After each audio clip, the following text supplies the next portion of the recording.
Hello, guys. Welcome to the episode number 14 of Embracing the Human Experience podcast. I am Avinash. And I'm Mugdha, and we do this podcast once a week to share our thoughts and our learnings and sometimes what people call as wisdom with you all, so that our journey and our lessons through our journey can kind of be of value to you also if you're stuck in the same place as we were. So what are we talking about today, Avinash? So we're going to talk about your favorite topic, and I am the one thing I want to learn more. As I often experience that I don't experience a lot of emotion, or I don't find enough vocabulary to describe the kind of emotion I feel. I think that is the right way to say it, right? So this is part of I think episode 11 and 12. 10 and 11 and 12, yeah. Yeah, or no, it was episode 12 that we did where we actually spoke of... so we did in two parts. Right. So episode 11 and 12 where we spoke of the 10 keys that will bring more flow into your life. And then while we were doing that episode, we thought that we should actually speak about each key in depth. And then last time we spoke about time, which is your area of expertise. And this time we're speaking about emotions, which Avinash says is my area of expertise. I won't deny that I'm actually pretty good at having a vocabulary and expressing and just being in flow with my emotions. But we'll go deeper into that topic today. Not so much because Avinash can learn, but just so that we can understand why we have included emotions in this particular aspect of learning how to create more flow in your life. So you always say emotion is like energy in motion. It's a kind of energy which everyone should be able to feel. And going by my own experience or my own example, I have seen that I don't feel a lot of things, like the way you express or the way you experience emotion, and you have so bandwidth of emotion that you can go across, like you can move from one emotion to another extreme emotion. I find it very difficult. I'm always that balance. I don't get overjoyed. I don't feel extremely sad. Sometimes I do cry, but I don't start crying just like that. So I normally cry looking at other people crying. So it's more, my emotion is linked to their emotion. Mirror neurons at work. Yeah. So where does this exactly emotion coming from? Like what I have experienced in my own life, most of the emotions were extreme in a sense. They were depleting me. So emotions can have that kind of effect on you. So you may not want to, exhibit those emotions or express those emotions. Okay, these emotions depletes me. I don't want to feel this way because it is not helping me anymore. There are some emotion which makes you feel good. Makes you feel elated. Makes you feel, going good. Everything is going good. You're feeling overjoyed. You're experiencing a lot of things which replenishes you. So is that the purpose of emotion, Mugdha? You are supposed to feel replenished or depleted depending on the kind of emotion, and then we brand them. These are negative emotions, these are positive emotions. So is there anything like that, the negative emotion or the positive emotion? No, so the purpose of an emotion is not to deplete you or to replenish you. That's not the purpose, right? Emotion is just purely energy in motion. Whether it's depleting you or replenishing you depends on what purpose that emotion is serving. So it's separate. So why do we have emotions as human beings? It's so that whatever is the energy that we need. See, we've seen this. People who don't feel too much. You say you're that, but you're not one of those. Like truly numb, emotionally numb people, right? Like people who are just very intellectually working in that zombie kind of mode, like routine, doing things, and they don't want to feel their emotions. They're like just running like machines. Our emotions are what make us human. Our emotions are what help us create what this thing that we say, the human experience, like embracing the human experience. That living a full life as a human being really happens because of our capacity to feel. It is the feeling aspect of us that is really our human nature, right? Otherwise the soul and the spirit won't feel. It's like always in this place of equilibrium and like just expansion. But because we can feel so many things is how we experience life as human beings. Now, different emotions carry different vibrational frequencies. What is the purpose of these different vibrational frequencies? Again, it's really about taking you closer to your purpose, whatever your purpose in this lifetime is. Are you supposed to, for me, it became very clear that yes, I'm a healer and my purpose is to help people heal. But like over time in the last 1 year, especially as I did so much work around trauma and everything, I realized my true purpose actually feels very much like I just need to kind of get done with like just being a human again and again and again, right? Like just go back and merge with whatever is my highest version of myself, not necessarily merging with like The universe. the universe itself, because then the universe wouldn't have created me as a separate identity. I mean, eventually, if that becomes the purpose, if that becomes what I receive with clarity, that's a different matter. Right now, it just feels like I just have to like gather all of my energy, all the scattered fragments, and just go and like just merge with the highest expression of myself. That feels like my purpose. Okay, that's not an emotion. That just It's more of a driving force. yeah, like it is like information that just feels right in my head. Now my emotions tell me, am I going towards my purpose or am I going away from my purpose? So anything that I do, like actions, behaviors, thoughts that are taking me closer to this purpose, I feel good in those moments. What does feeling good mean? Emotions of joy, happiness, love, contentment, curiosity, gratitude, just feeling that knowledge came in, so I'm feeling a little more enlightened, like not enlightened like Buddha, but like light came in, the light of knowledge came in, so there's a little more light of information that's coming into this particular arena of life. So these are all feelings that make me feel good. I vibrate at a different frequency. The people around me can sense all of that, and all of these emotions are telling me, okay, I'm going in the right direction, right? So we are all on a journey here. On a journey, you can go ahead or you can go back. The road to both sides exists. We don't literally burn bridges as we are walking, right? Yeah. We don't bomb the road behind us. There's always possibility. Yeah, there's always a possibility. I mean, if we really do burn bridges and bomb the road, then we've created a way of like no return kind of a thing, right? And sometimes we have to do that. It's certain life decisions that we take. Yes. But there's always, you're going ahead, of course, but there's always a possibility of regressing and going back or falling down a pit because you couldn't see it. Now your emotions are going to tell you, have you gone behind or are you going ahead? They are the energy that pull you towards your purpose, your vision, whatever it is that you identified for yourself. And they are the energy that will tell you you're moving away from it. For example, I really like going towards this purpose and this vision that I have. The more I learn about the nature of spirituality, right? The more I learn about the nature of the universe, the more I learn about myself, the more I learn.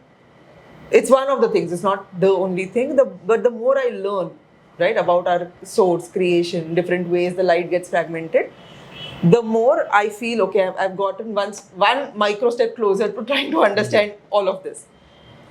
Now, I could have an hour in the evening where I could learn about this, listen to a podcast, do a meditation, read a book or something. In that same hour, if I maybe watch something on Netflix, at the end of that 1 hour, I'm going to feel two different ways. When I've invested time in learning, I'm going to feel different. Taking you closer to I've gone one step ahead on the road, like a snakes and ladder game. Yes. If I've done only Netflix just for entertainment, I'm going to feel like that guilt and shame people talk of.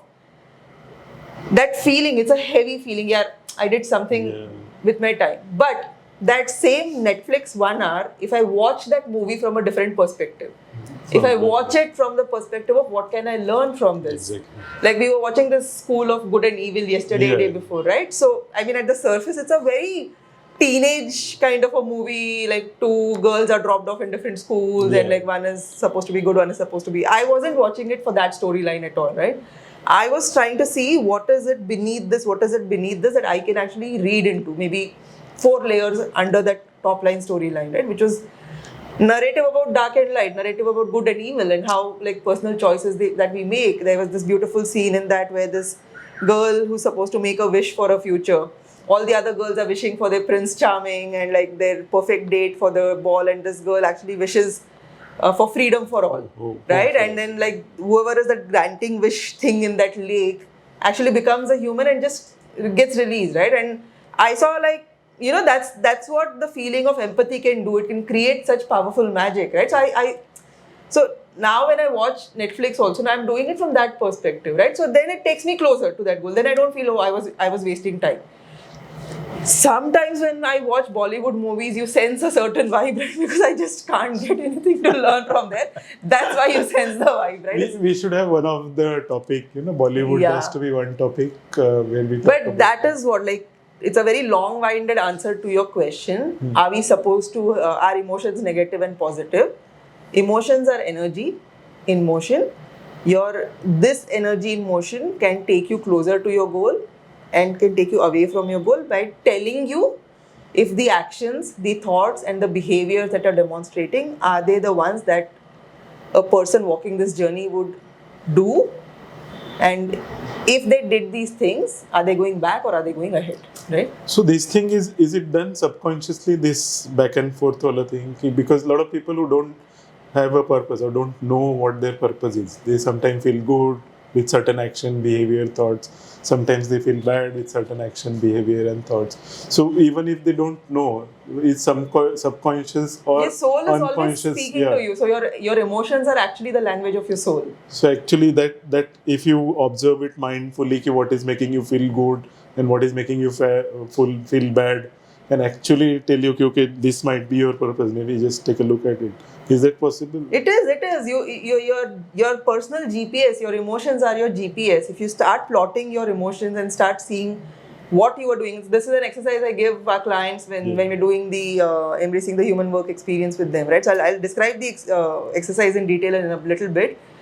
But your soul is speaking to you through your emotions. If you learn to understand that language, this is where even you were often stuck, right? Like, we have never built that vocabulary of communication. So it's like your soul is speaking with you in English, but you only know Hindi, Kannada, and Gujarati. So you know something is being said, but you don't know what it means. So a lot of times this happens, na, ki I get confusing signal. Ki what am I supposed to feel in certain situation, or what am I supposed to experience? I don't have enough vocabulary to explain that thing. Sometimes it is like very crystal clear, very clear.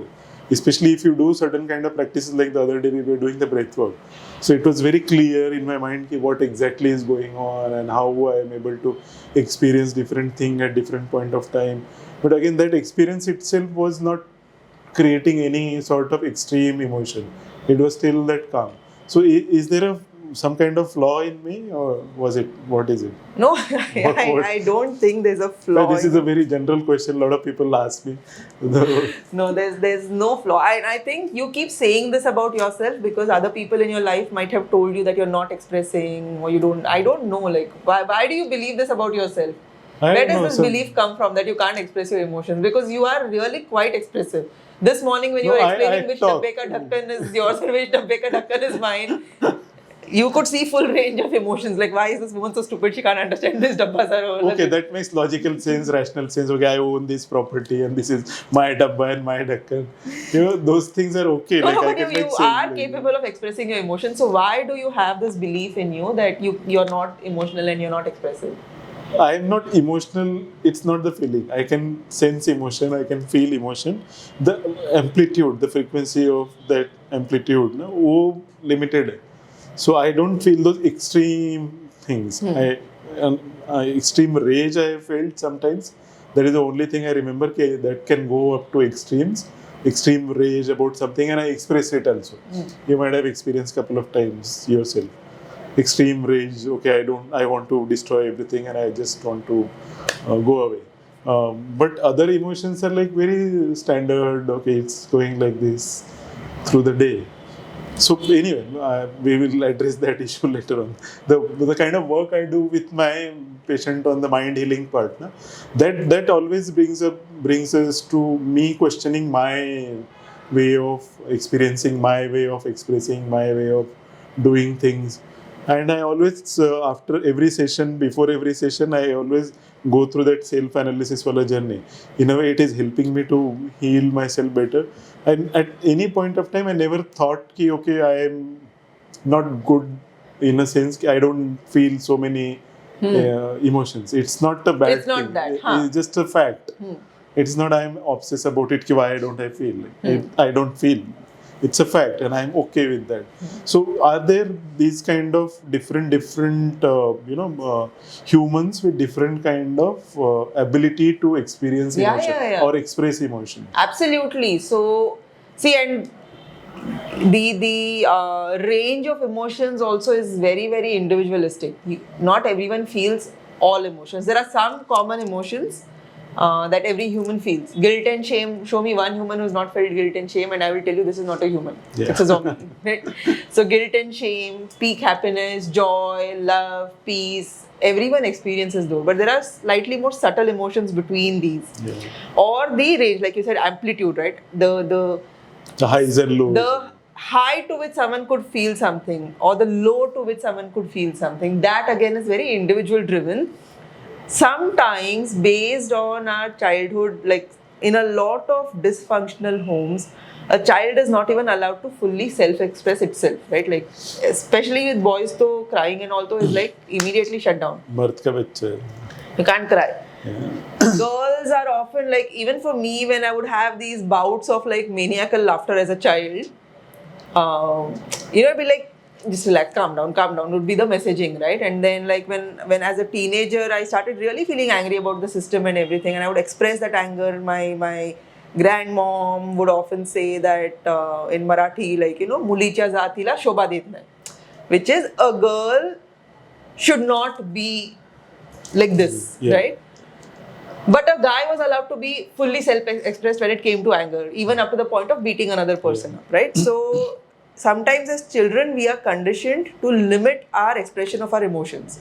That you could only express a certain range, you could only express certain sets of emotions. The others are not okay for your gender, or are not okay for this kind of a household. Sometimes, like I remember someone telling, I don't even remember which adult it was, but I had screamed like with anger, like fought. And someone in my family had the audacity to tell, like, this was like so horrible, like I can't even bring myself to say, but it was like, what? खालच्या जातीच्या घरांसारखं करू नकोस, right? Which is like, oh, we are elitists and you can't behave in a certain way, right? Like it's okay for them to yell and scream and shout. We can't do that. If I could just travel back in time right now, no, I don't remember who the adult was. I would be like, fuck you.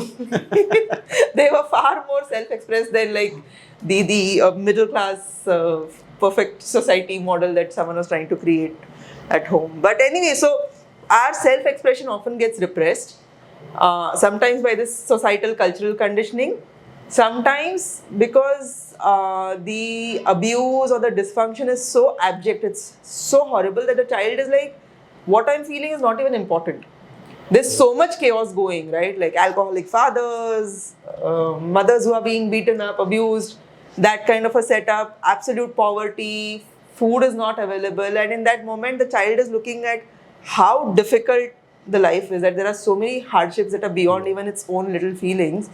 Be like, why should I even bother crying or saying something, just right? Block like, those. So you just start numbing yourself, right? Basically, the inability to express emotions happens because you're numbing yourself to that emotion. Either because someone told you it's not okay to express that emotion, or you just feel like there's no point to expressing that emotion. Someone is not there to accept you as... Like, if there was extreme poverty and like not even enough to eat food, a child would not throw a tantrum for a toy, right? The focus would be like, will I just get my dinner tonight or not? Survival. Right? Survival. Versus a household where basic survival things were not a problem, there could be a child that's throwing a tantrum for a toy in a mall. At least the child has the possibility of expressing that emotion.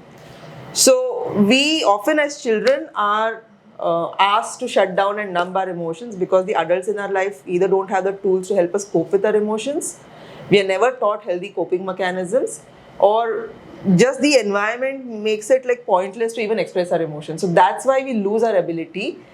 But assuming every human was not living in such horrible societal conditions, and like, we could just be like, let's say these wild animals where we could express, even there the individual would have different wavelengths, right? And that's what makes us unique. That's what makes us different. So one is the conditioning part, the societal conditioning, or the parents or the siblings around us, or the people generally around us, who is telling us, so this is right, this is wrong, and accordingly we make our belief. There is another aspect that genetics itself plays a role. Right. So is there a way emotions and genetics are also linked? Like Caucasian female will feel differently than say Oriental.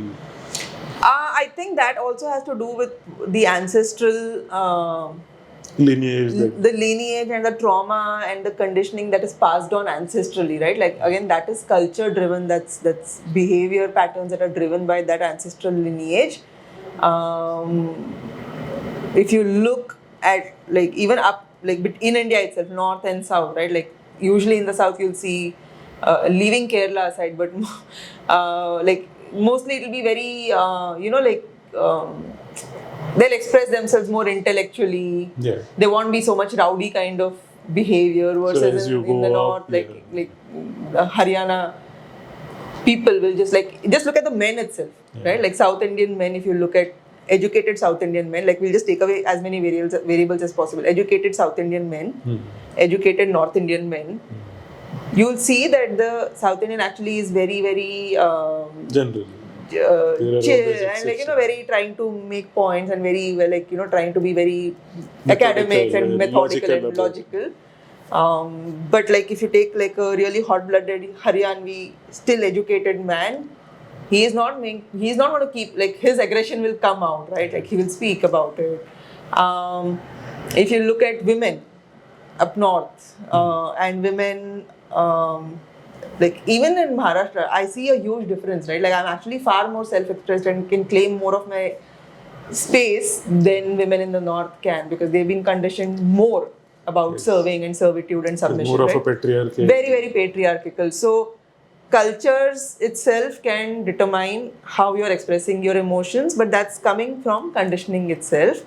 Genetics purely actually can even alter this, right? So we've seen, like for example, the MTHFR cases where they have a MTHFR mutation.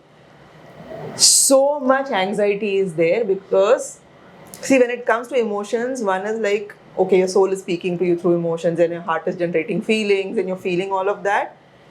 But for your body to feel it, it's neurotransmitters and peptides that are the messengers of communication, right? So if you have the full ability to understand, vocabularize and interpret your emotions, but if your hardware is malfunctioning, which is what happens with the MTHFR gene mutation, that gene mutation, basically the enzyme that's required to kind of basically work with like the methylation cycle and thereby create the right kind of neurotransmitters, that is broken. So you could really know and sense and feel your emotions, but your expression outwardly might just be anxiety all the time because the right neurotransmitters are not being made. Now, if it is like that, no, it's actually so much easier to correct because it's like hardware fixes. No? So you put glycine, creatine at the right time, you put folate at the right time. So you're like giving the necessary fixes. Like you're just doing interventions at the right point of time through the day, and a lot of the emotional energy gets stabilized again. But again, see, these people, what happens because they've not been diagnosed early enough, they get labeled by psychologists, psychiatrists and society and family and friends, oh, this one is an anxious person. Then they start wearing that as an identity. So then rewiring that belief system and the brain, despite making hardware changes, sometimes takes time, right? So you have to work on the hardware as well as the software. So like the kind of work we do, we have seen so many people with the physical dysfunction itself contributing to their emotional distress. Even insulin resistance, blood sugar fluctuations, we've seen that. So we have seen the people going out of their mind. Like it's very deep. So other way also it's possible, like your emotional distress causing physical dysfunction. Yes, absolutely. That also we have seen. Like even in my case, I noticed lots of stiffness is coming as per your assessment again. Not my assessment. It's like. Okay, I'm giving you credit. Thank you. So that stiffness in your body or the pain or aches in your body is coming from some kind of hidden emotional trauma that you have not been able to express or take it out. So is there a direct relation between the kind of emotions we feel and the physical dysfunction that we have? So see, this is going more of a question answer kind of thing. The answer because is yes. My knowledge is limited, so I am seeking all. The answer to your question is yes. How does that happen is what I'm going to explain. See, emotions we experience in two ways. One is based on past memories and what happened in the past and the emotional energy that was encoded in that memory. If our mind pulls that memory up, we can feel the same emotion that we felt in the past. Okay, so memories are only stored when there's an emotion attached with it. So it's the emotional energy of that moment that makes it a memory. If you did not have any emotional energy around it, you won't have any memory of it. Okay, so memories and the attached emotion to that memory, you can re-experience. You just So you trigger that thing. and time it will travel, come. go back, find the space where it was kept, pull So that out. generally the trigger does the same thing. Like you trigger. Trigger is external trigger. You can also do this intentionally. You can like just like when, especially when we are teaching gratitude practices, we ask people to go think back about the time they felt grateful for something and then evoke that emotion inside them. So this is past. Second is real time, based on what is happening now in your life. You will experience a certain energy in your body. Now all emotions are felt in the body only. If you're outside your body, you're not going to feel any emotions, Exactly. right? So every emotion is perceived inside the body based on what is happening in your real-time present environment. You can feel a certain way. Now you and I are sitting here in this room and talking, very, very safe space. These guys recording the video are there. We know they're not going to threaten us with anything. Yes. Shweta is happily watching whatever we're doing and smiling back at us. Another two guys So we're are busy feeling with- very safe and happy and nice. Now imagine, like in my worst nightmare, this window was open and a pigeon flew in. Yeah. I would have absolute like adrenal dysfunction, stress response, right? And they would be like chaos. Like, I have to run. Yeah. Or forget a pigeon, like if we suddenly discovered that in that pot there was a snake that was sitting since last night and the snake suddenly just jumped out. It would be fear, right? So in this present moment, we both experienced fear. In ideal situations, you experience an emotion in the present moment. You process what that emotion is trying to tell you about your current present moment. You take appropriate action. If there was a snake, we would run out. Unless we secretly had learned snake catcher skills. Yeah, you were in my dream carrying a couple of snakes. Yeah, so we will run, we will leave this threat and we'll go to a place that is safe. Once we are in a place that is safe, we should not feel fear about the snake that is inside. Be like, oh, we are now safe, the snake is inside. So we should start feeling whatever safety or trust or like peace relax or like or this relief. humor or like relief or whatever is the other emotion that we should feel. From there, we can carry on about like, oh, I want to share this with someone. So you build like that feeling of connection, Yeah. all of that. Life is meant to be like that.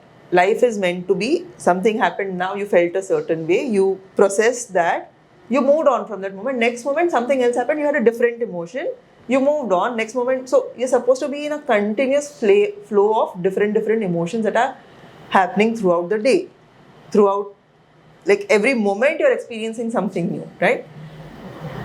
For a lot of people, what happens is they are unable to let go the emotion that was there with them when the snake was in the room, when they step out of the room.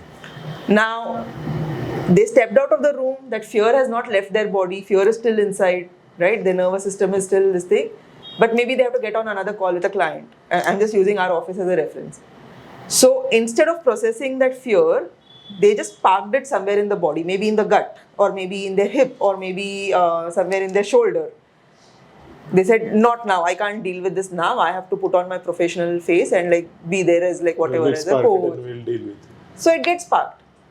That also sometimes is okay because you can't process all trauma in the moment that the trauma happened because the pain of that trauma is too intense to process. So sometimes your body itself will throw like a circuit breaker, right? So sometimes when the trauma is really intense, now the snake was a really easy example, but if like something like A bomb blast. or like actual something like abuse, sexual abuse, physical abuse, betrayal, right? Like these are really traumatic events for a human. They are really painful because they hurt the heart itself. It's too much pain to process. So what your body and your mind will do is it will throw a circuit breaker. Jaise, you know how fuse goes off, right? Like if too much electricity comes from out, the fuse will go off so that your appliances are safe. Yeah. So your body and your mind will throw a circuit breaker that will freeze that emotion in some place so that you don't have to feel the entirety of it because you might just faint and crash. It's too much pain. So I remember my accident, same thing. Yeah. I don't remember. You don't remember. So that circuit breaker is thrown so that you can continue with like just getting through the day and you move on to the next moment and the next moment. What happens with a lot of people is they don't sit and process either that moment where they're carrying that and going out or when the circuit breaker was thrown. They'll just want to forget and move on because no one wants to revisit pain. No one wants to revisit hurt. Now those emotions that you have not let go of or you've gone and like stored somewhere are the ones that get trapped in the body.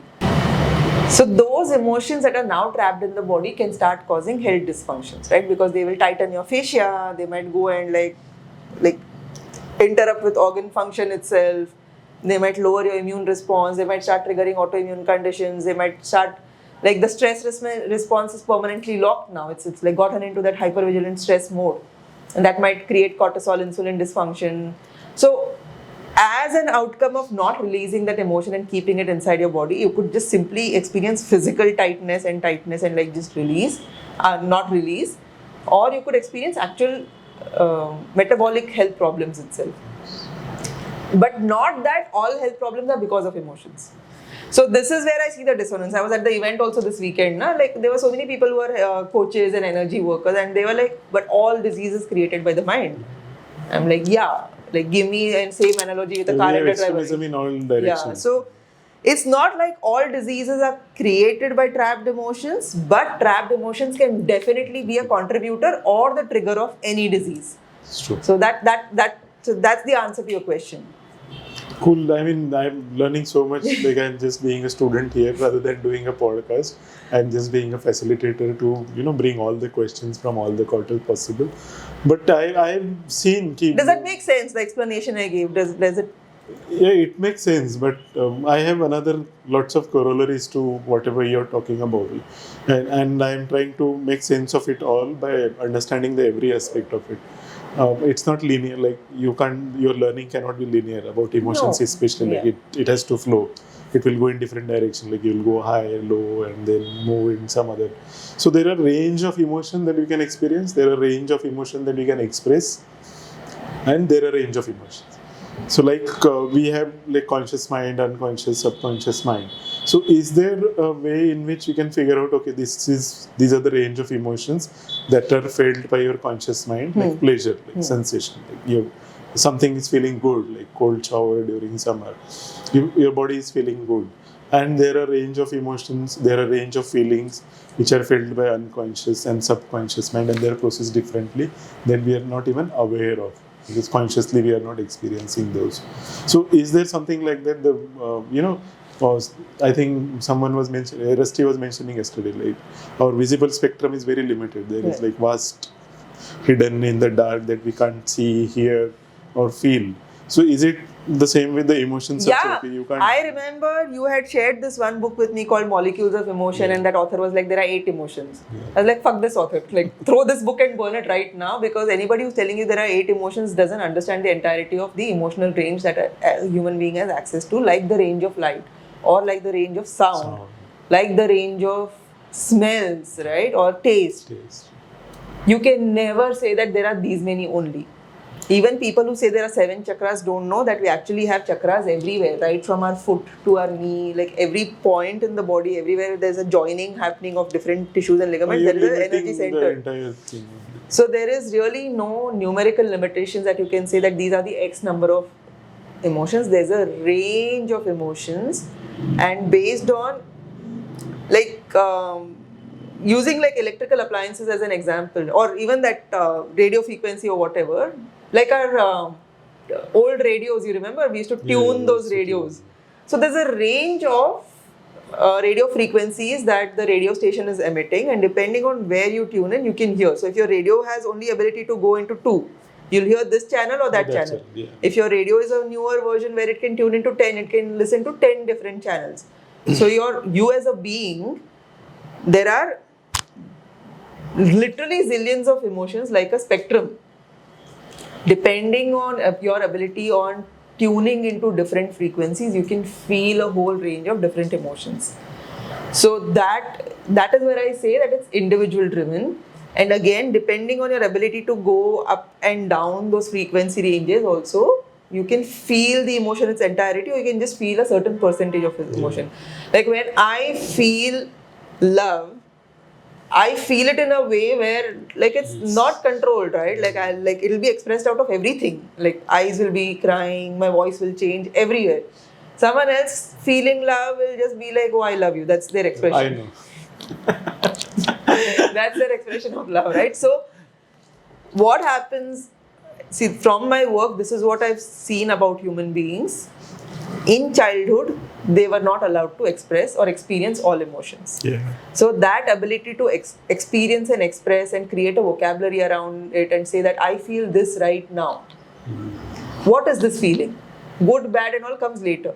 Even that ability to tune in into something was destroyed or suppressed. So they grow up into adults who can't really feel too much. Yeah. So my work also is to kind of start unlocking different tuning, like, okay, this means this, right? Sometimes they'll just tell me big sentences and I'm like, did you feel this?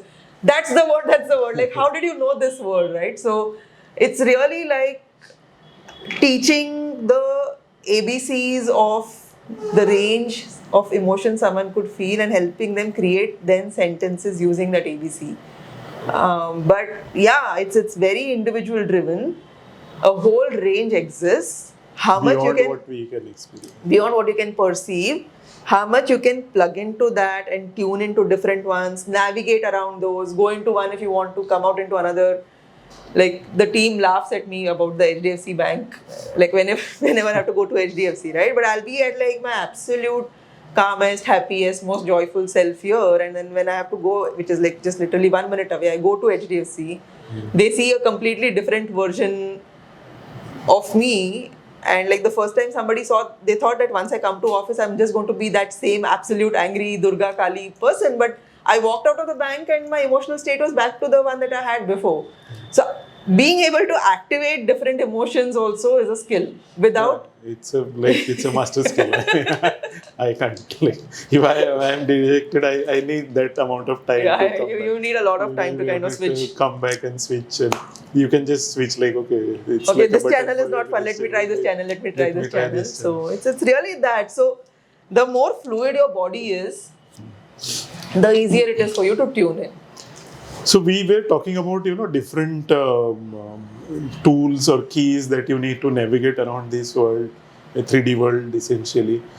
We last time we spoke about time. This time we are talking about emotions. Mostly Mugdha is talking about emotions, and I'm just being a questionnaire or a facilitator.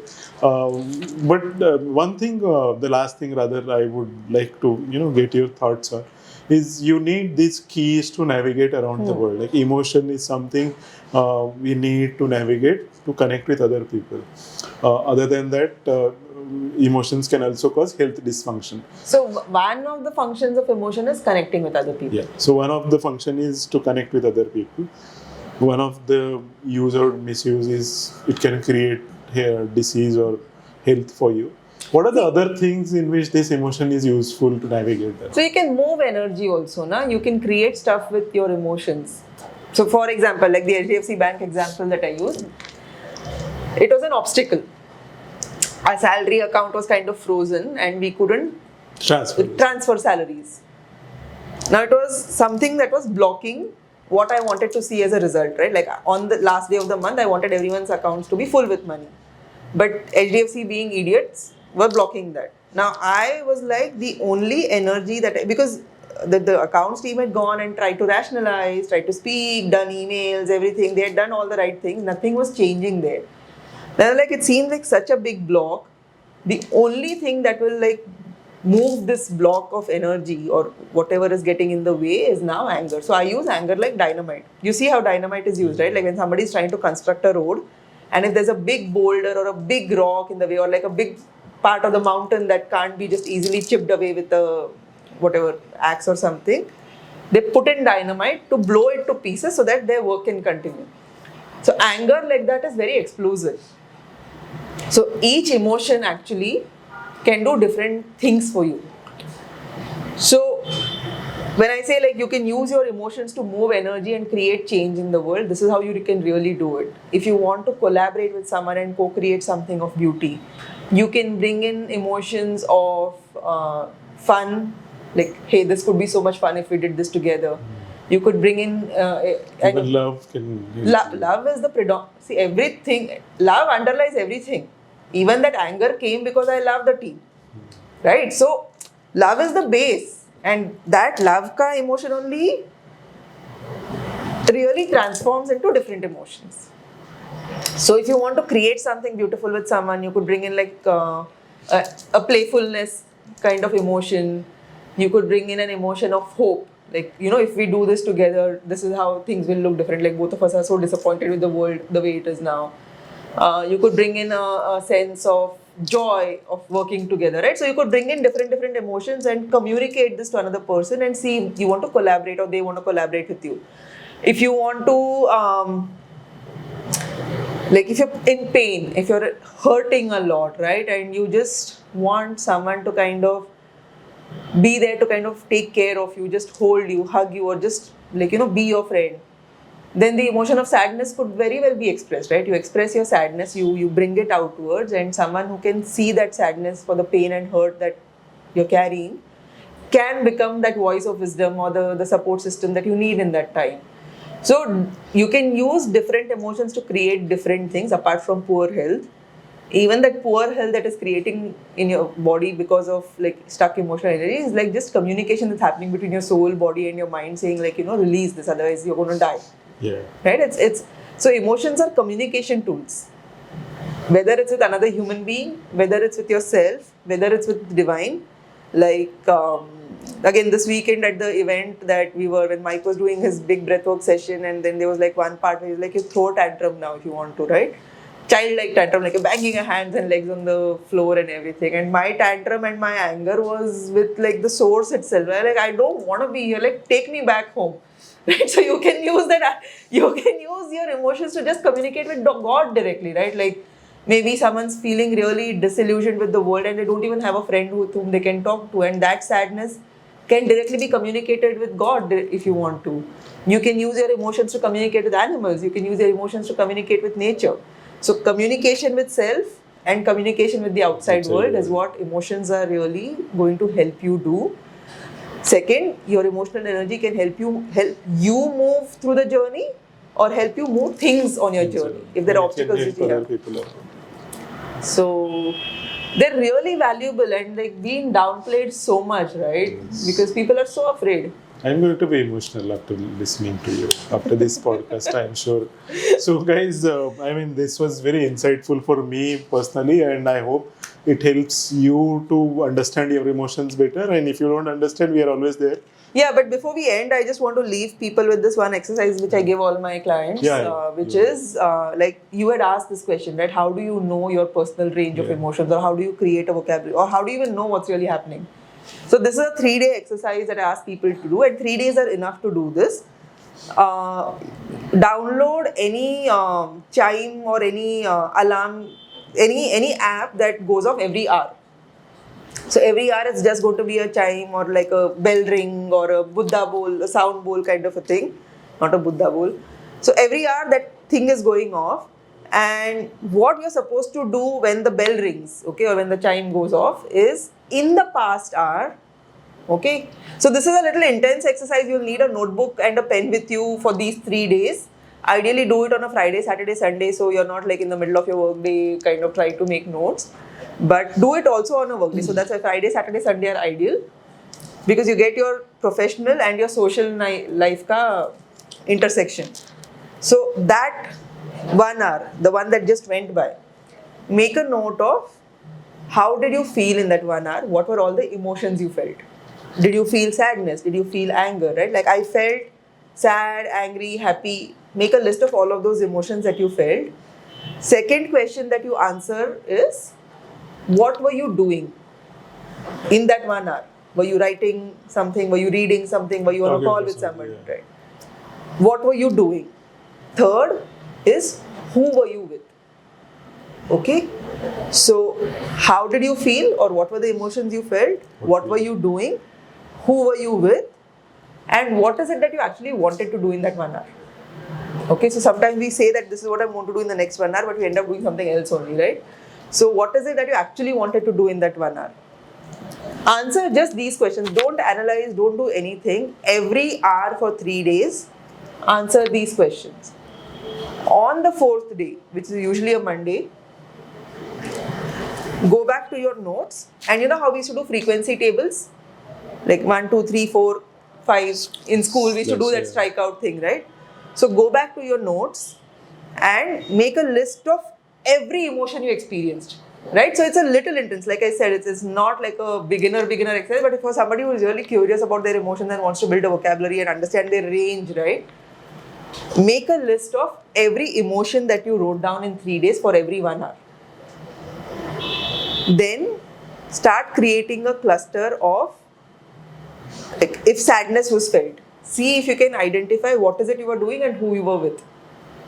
So start creating, you will start noticing a pattern of certain emotions, certain things you're doing, and certain people you were with, where those emotions start repeating. Then you see what is it you were doing and what you wanted to do.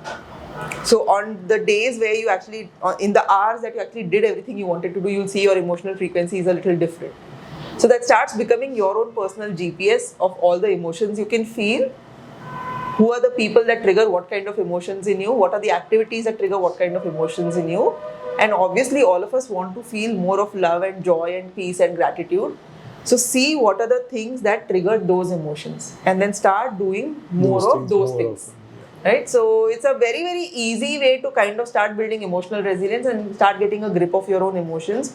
Not that the entire work of building your emotional being is done by this exercise, but it's one easy thing that you can do at home without like someone sitting and intervening and like. So if you need advanced care, do reach out to us. Yeah, because emotions is something we'll be very happy to find someone who needs help with their emotion or making sense. Who doesn't need help with emotions? You tell me. I know everyone needs. I also need help with my emotions, despite being so articulate about it and having such a big vocabulary around it. When I was stuck in this loop of hurt and pain and sadness, I sought help from so many different people, right? So we will continue our journey of understanding different keys to navigate around this world. Do keep watching us in whatever social media you're comfortable with, YouTube, LinkedIn. Follow us on all social media handle. We are going to continue with this episode for foreseeable future in as many ways as we can. We might talk about, we might take up some case studies and discuss that into all the details. So there are so many things to talk about, so many things to share. Keep following us, keep sending us your feedback. We will try to incorporate your suggestion into our podcast, and we love talking about it. I hope you love listening to us. See you.